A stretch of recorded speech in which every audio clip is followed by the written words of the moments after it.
Well, here we are again, seeking to get pretty close to the end of the first testing period. When we last met, we acknowledged that 1834, as Santa Anna came to power in Mexico, and April of 1834 was a very difficult time, in that Santa Anna believed that basically all of the Anglo-Americans in Texas couldn't be trusted. And in fact, in January of 1835, Captain Tenorio had been sent to Texas by Santa Anna to reestablish a customs house at Anahuac. And in June the 29th and 30th of 1835, between 25 to 50 armed men led by William Barrett Travis, of the Alamo fame later, captured the Anahuac fort and forced Tenorio to surrender his supplies and 44 Mexican troops that he had with him at Anahuac. To Mexican authorities, the Anahuac action constituted a revolt against civil government, against centralized government of Antonio Lopez de Santa Anna, and the failure of Anglos in Texas to arrest, Anglo authorities to arrest William Barrett Travis and turn him over to Mexican authorities, meant that the government of Mexico was very unhappy with the Texans.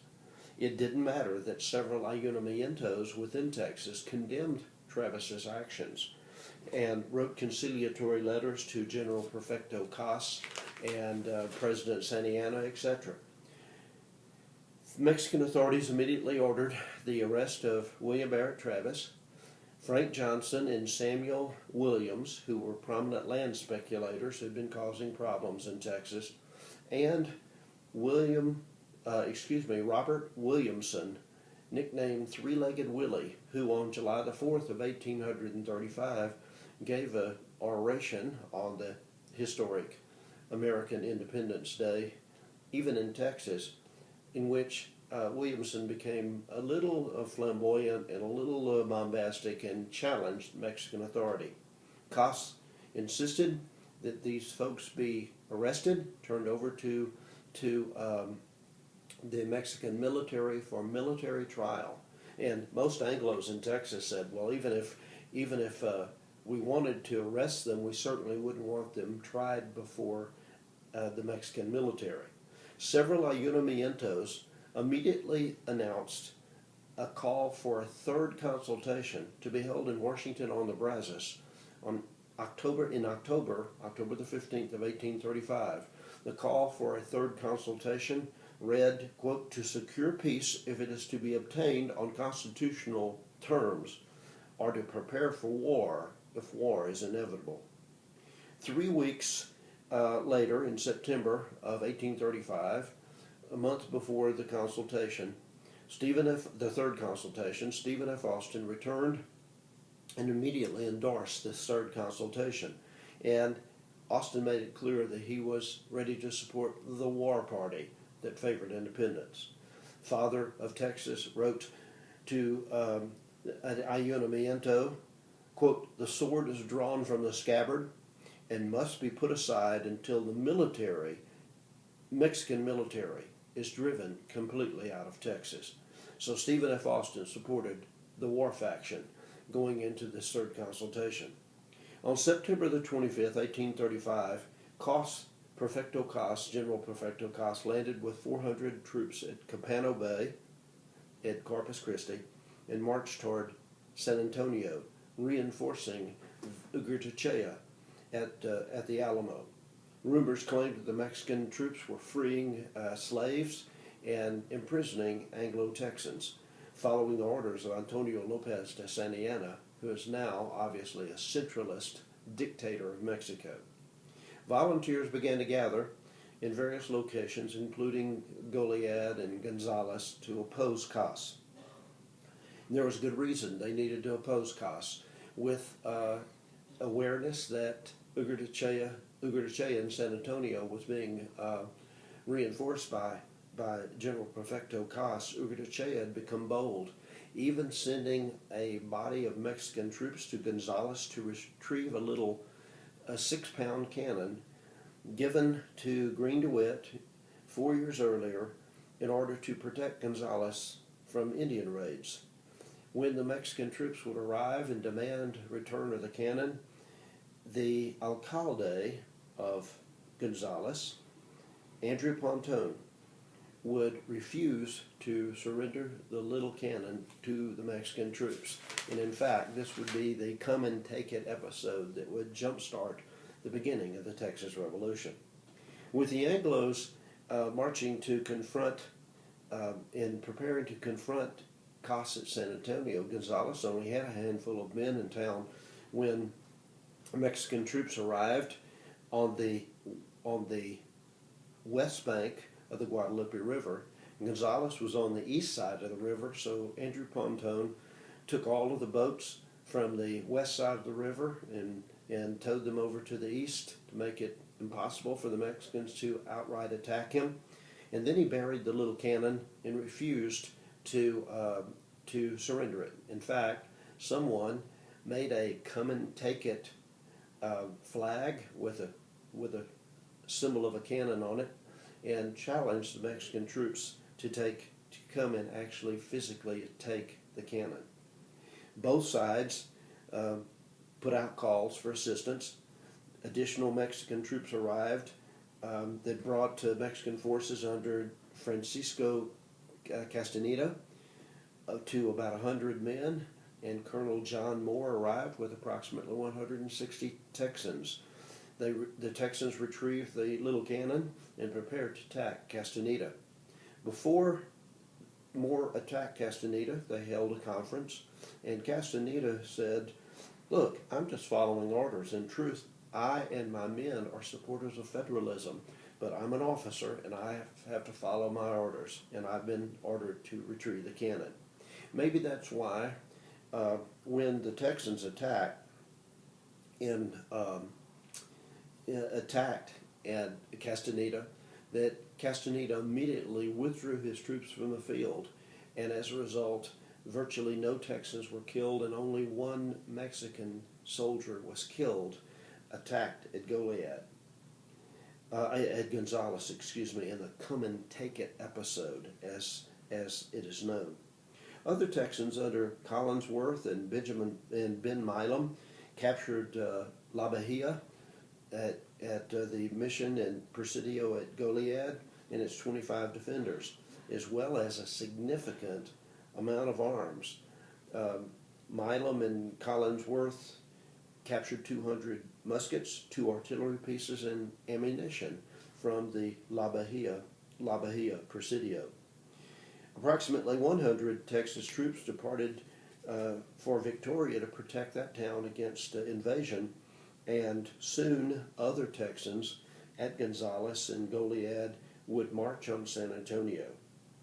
As the Texans prepared to march on San Antonio, the question of command arose, and that very day, Stephen F. Austin, the father of Texas, arrived in camp, and he was immediately elected as the leader of this group that was going to march to San Antonio to attack and push Prefecto Cass and Ugarte out of San Antonio.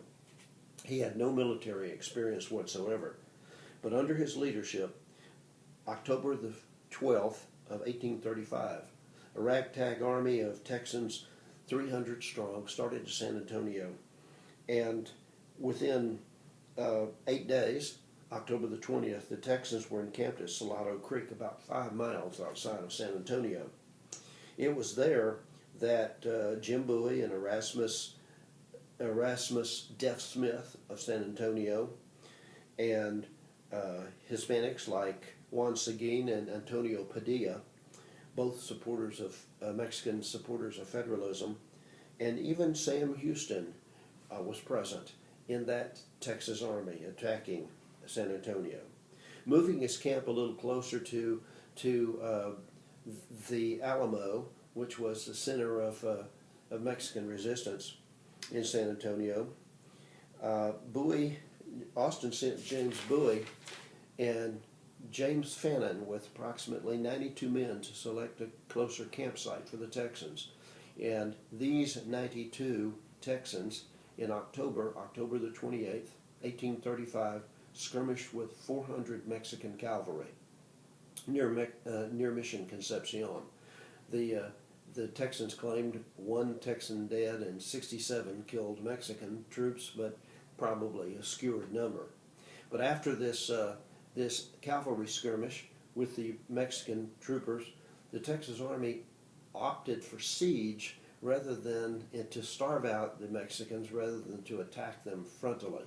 Truth is, Texans lacked adequate artillery to attack Prefecto Cas and Ugartechea in San Antonio. The siege went very, very slowly. It didn't help that Austin was named commissioner to the United States to go seek assistance, economic assistance in the United States, and he left camp. Edward Burleson assumed command of this little army. But by November of 1836, it was getting cold, and in November the 26th of 1835, there occurred the grass fight.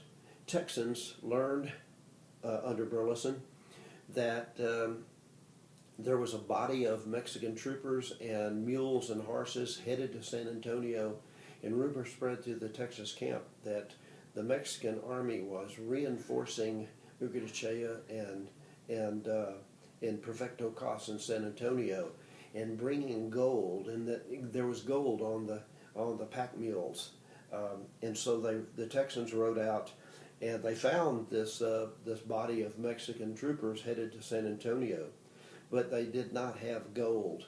The Mexicans in San Antonio had sent out a foraging expedition to bring grass and hay back into San Antonio because their horses were being starved out during the siege of San Antonio. But the grass fight, at the grass fight, November the 26th, 1835, 2 Texans were killed or wounded, and allegedly 50 Mexican casualties. But within a few days, in early December, it had become so bitterly cold that the Texas officers decided to abandon the siege of San Antonio and go back to Goliad to winter. But before the army could move, Ben Milam defied the orders to go back to Goliad, apparently with Burleson's blessing, I might add. And he stood up before the Texas Army and said, "Men, who will go with old Ben Milam into San Antonio? Who will go kick the Mexicans' butts and attack San Antonio?" And over 300 volunteers agreed to follow Ben Milam into San Antonio. On December the 5th, 1835, the 6th, the 7th, and 8th of San Antonio, these Texans attacked Ugartechea and Cas in San Antonio. Bitter fighting, hand-to-hand fighting, and indeed the Mexicans had so many supplies and so many rounds of artillery that when a Texan would attempt to go from house to house, that they would fire an artillery shell at him because they had plenty of artillery. And Mexican sharpshooters were very, very effective. On the 3rd day of battle, Ben Milam was shot to death as he was sprinting from one house to another. And pretty soon, the advancing Texans had to literally go laterally through the walls of adjoining houses to keep themselves from being shot by Mexican sharpshooters. But that kind of fighting took hand-to-hand, brutal and costly fighting. Nevertheless, on December the 9th of 1835, General Prefecto Cas surrendered to the Texas forces. He surrendered under the assumption that he could, and he did, march his troops out of San Antonio and march them with their arms south of the Rio Grande River with a promise that he and his troops would never again take up arms against the Federalist Constitution of 1824. So Prefecto Cas left San Antonio. The long-awaited third consultation was moved from Washington on Brazos to San Felipe, and it started on November the 3rd of 1835. 55 delegates were present, representing 12 ayuntamientos across Texas.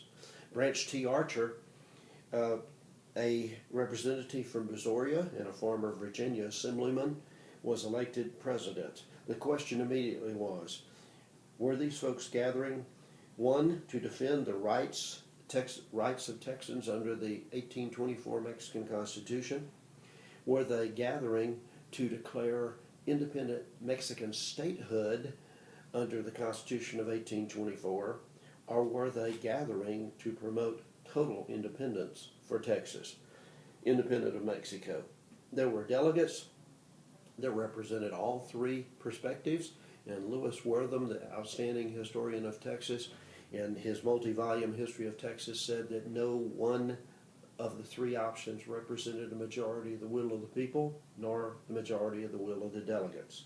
After 3 days of debate, the delegates voted on November the 6th for, quote, a provisional government based under the principles of 1824, and the delegates voted against total independence for Mexico by a 33-15 vote. The delegates, before they left, agreed to send Branch Archer, William Wharton, and Stephen F. Austin to the United States to raise aid. But these folks did not raise much money in the early days of the Texas Revolution because Americans wouldn't give much money for defense of Mexican civil liberties, but they would give money when eventually Texas declared her independence.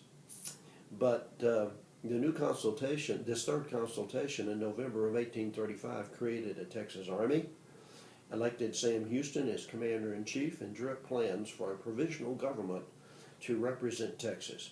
The third provisional government adjourned on November the 14th of 1835, but agreed that they would reassemble on March the 1st of 1836. But the third consultation made two grievous errors. Two important personalities were harmed.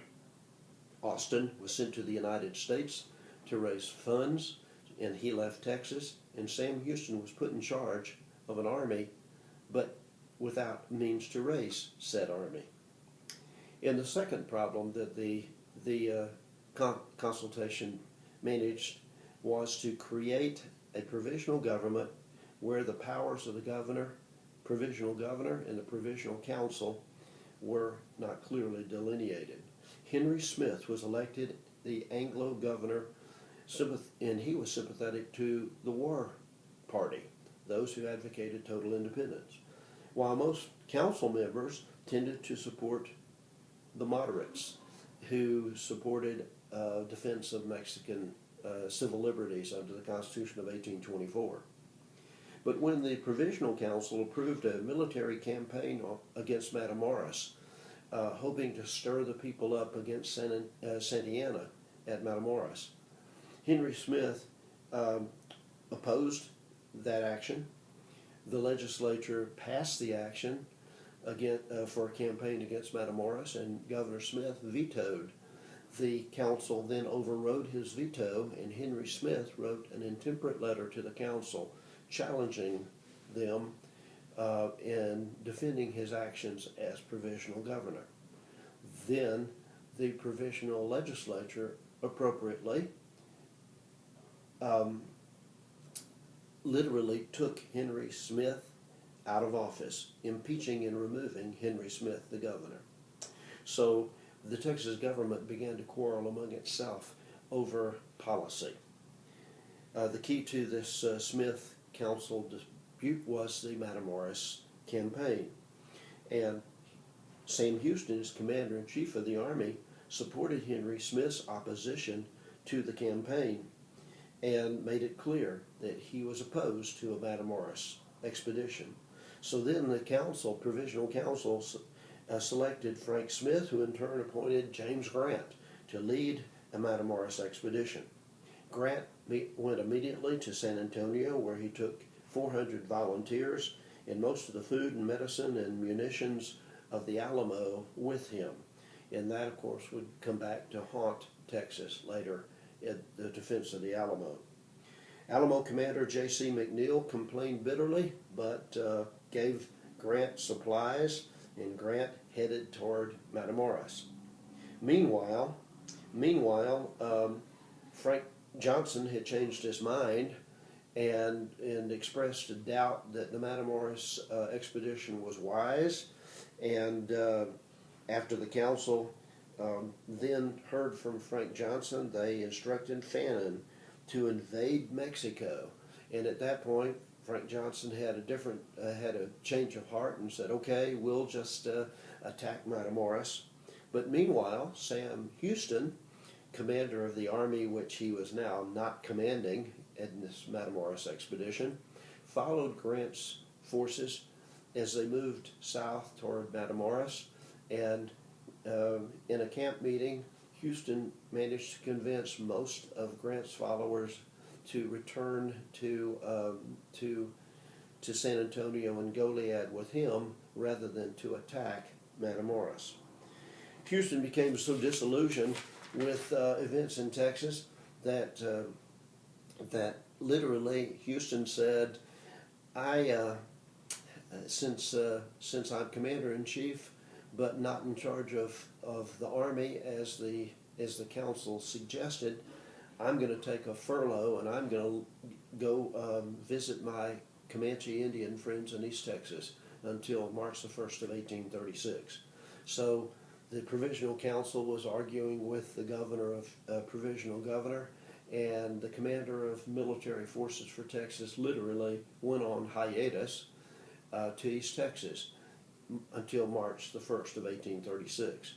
But Houston during this time negotiated a peace treaty with the Comanche Indians of East Texas, promising land titles in return for keeping the peace with Texans and not supporting Mexico in the upcoming Texas Revolution.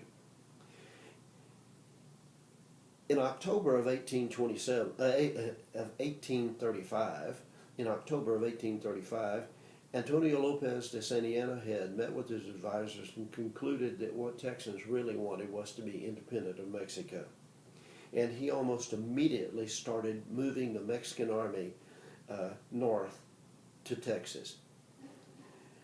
There was no way that the Texans could anticipate that Santa Anna was moving his army north toward Texas when Houston ordered James Bowie to destroy the Alamo defenses and to retreat to Goliad.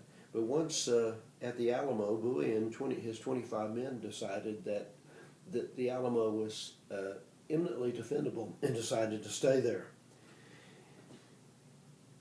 Governor Smith, in January of 1836, also ordered William Barrett Travis with a body of men to San Antonio. And when in February the 3rd of 1836, Travis arrived with 29 men, McNeil the Alamo commander, gave Travis command.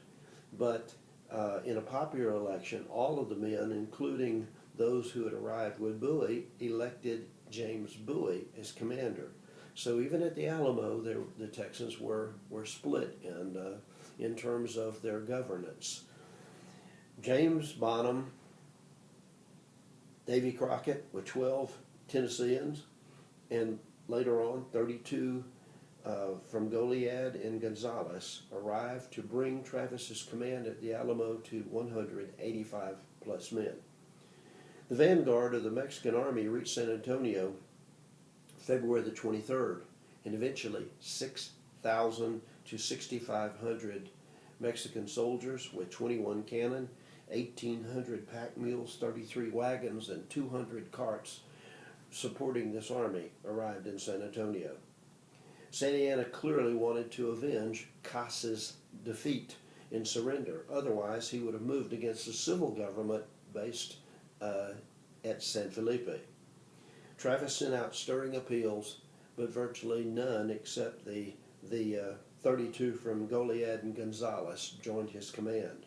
Fannin did not come to assist the Alamo defenders, and he was really the only true hope that the Alamo had of holding out. On March the 6th of 1836, March 6, 1836, approximately 2,000 shock troops of Santa Anna attacked just before dawn. The duelo signaled no quarter, and none was given. A 20-minute assault carried the day with 500 to 600 dead Mexicans and all of the Alamo defenders. Probably more Mexican troops were shot climbing ladders and climbing up the walls, exterior walls of the Alamo by other Mexican troops who were firing upward at the Alamo defenders, who were firing at the top of the walls, firing down at the Mexican troops, then actually were killed by Alamo defenders. Some 500 to 600 dead Mexican troops and all the Alamo defenders were killed. Crockett and 6 others surrendered, but were immediately executed within minutes on orders of Antonio Lopez de Santa Anna. The bodies of the Alamo defenders were burned by order of El Presidente Santa Anna. Fannin remained at Goliad during this time, allegedly protecting coasts from further Mexican troops arriving from Matamoros under General Urrea, who already had won against the Texans at San Patricio, Agua Dulce, and Refugio. Finally, on March the 19th of 1836, Fannin decided to move to Victoria, but as he retreated across the plains, Urrea intercepted him on the prairie, 2 miles from Coleto Creek, and without water, Fannin's forces surrendered on March the 20th, 1836, with the understanding that Fannin's men would be treated as prisoners of war. However, he signed a surrender document, not knowing Spanish, reading or writing Spanish, that noted that his army would be subject to the disposition of the supreme government of Mexico, and that, of course, was Antonio Lopez de Santa Anna, who, 1 week later, ordered General Urrea, despite Urrea's desire for clemency, to execute his Goliad prisoners. Fannin and others were led out on the prairie. 340 were killed. 30 Texans escaped on direct orders of Antonio Lopez de Santa Anna. After the Alamo, Santa Anna devised a 3-pronged column advance to the east to literally drive all Anglos out of Texas, and it worked. When word spread of the massacre at the Alamo and the executions of Fannin's troops at Goliad, Texans hit the road, headed east toward Louisiana, American Louisiana, in what was called the Runaway Scrape. Only one small force of Texans remained under Sam Houston.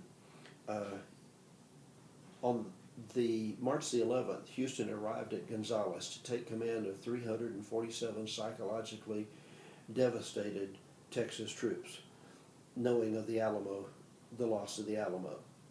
On March the 13th, he retreated eastward to the Colorado River and arrived at the Colorado at LaGrange. It was there that he learned of Fannin's defeat and subsequent execution. Houston retreated further east to San Felipe on the Brazos River. There, 2 of his captains, Mosley Baker and Wiley Martin, refused to retreat any further and threatened a rebellion against Houston's authority. Baker's company was assigned to guard the crossing at San Felipe of the Brazos River, and Martin was sent downstream to guard the crossing at Fort Bend near Richmond. Both were crossings on the Brazos River. The rest of Houston's army moved upstream 20 miles to Jared Gross's plantation at Hempstead, where they could rest and be resupplied for the next 2 weeks. The Texas government had been organized March the 2nd of 1836 at a convention held at Washington on the Brazos. Drafting a constitution, the delegates selected an interim government for Texas with David G. Burnett, interim president, Lorenzo de Zavala, vice president. It was important for the Texans to have a Hispanic in their government to show unity of purpose. Samuel Carson became the Secretary of State, Bailey Hardiman, Secretary of the Treasury, Thomas Rusk, the Secretary of War, Robert Potter, the Secretary of the Texas Navy. Indeed, we did have a Texas Navy, and David Thomas, the Attorney General. This named interim government immediately fled before Santa Anna's army, fleeing first to Harrisburg near Houston and later to Galveston Island. Leaving General Filasola on the Colorado River with artillery and supplies, Santa Anna decided to join Ramirez y Selma's army of about 900 men, and his army quickly reached San Felipe, where Mosley Baker burned the city of San Felipe and fled ignominiously before the Mexican troops. By moving upstream to Gross's plantation, Houston had moved away from the government that had moved south to Harrisburg. And so Santa Anna decided to move against the government of Texas and attempt to capture them.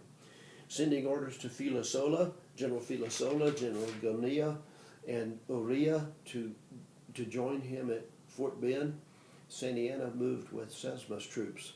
When he reached Fort Bend, the crossing on the Brazos River near Richmond, he received word that the Texas government was at Harrisburg, just 30 miles away. And so Santa Anna ordered Ramirez y Sesma's troops to plunge through the Brazos River bottom.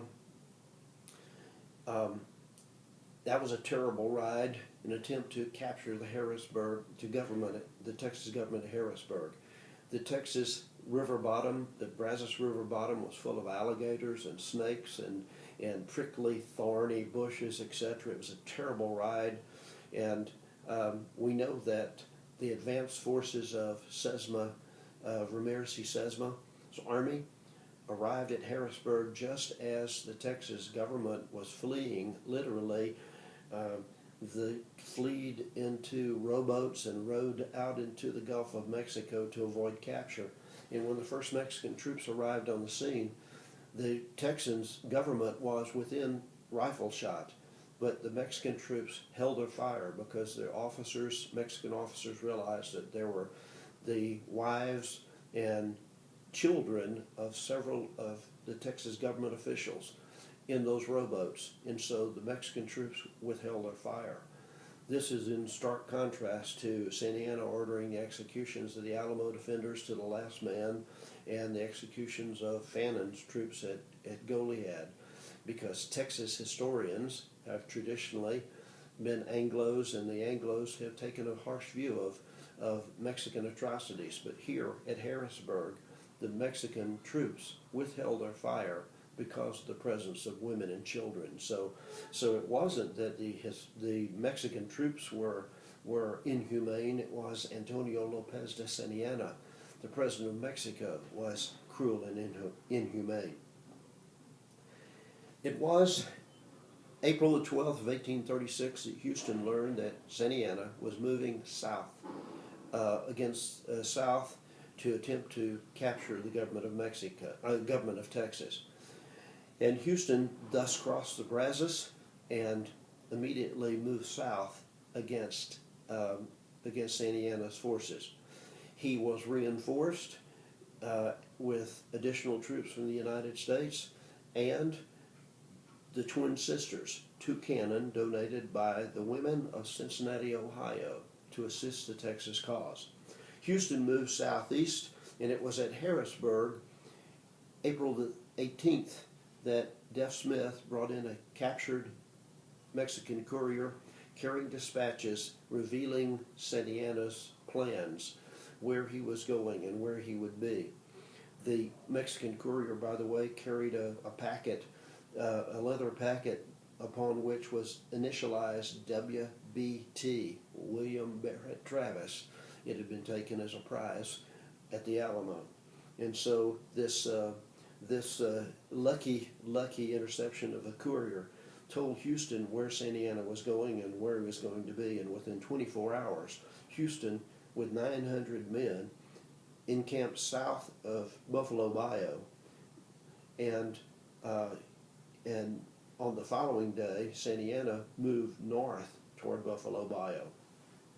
Houston made it very clear to his men that he wanted virtually victory or death when attacking Santa Anna's forces, because Sam Houston ordered Deaf Smith to destroy the bridge over Vince's Bayou, which essentially isolated the Texas Army and the Mexican Army on the battlefield of San Jacinto. If one army or the other got the upper hand against the other, it was going to be a catastrophe for the losing army. On April the 20th, the afternoon of April the 20th, a skirmish between Mexican troopers and the Texas cavalry. And this is when Mirabeau B. Lamar, future President of the Republic of Texas, distinguishes himself for the first time in the history of Texas.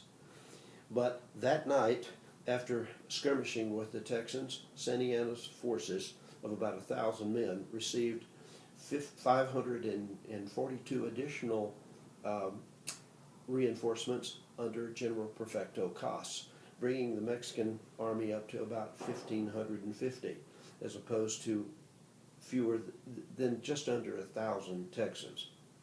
Erroneously assuming that he wouldn't be attacked and that his troopers needed rest, Santa Anna rested his troops on the morning of the 21st of April, 1836.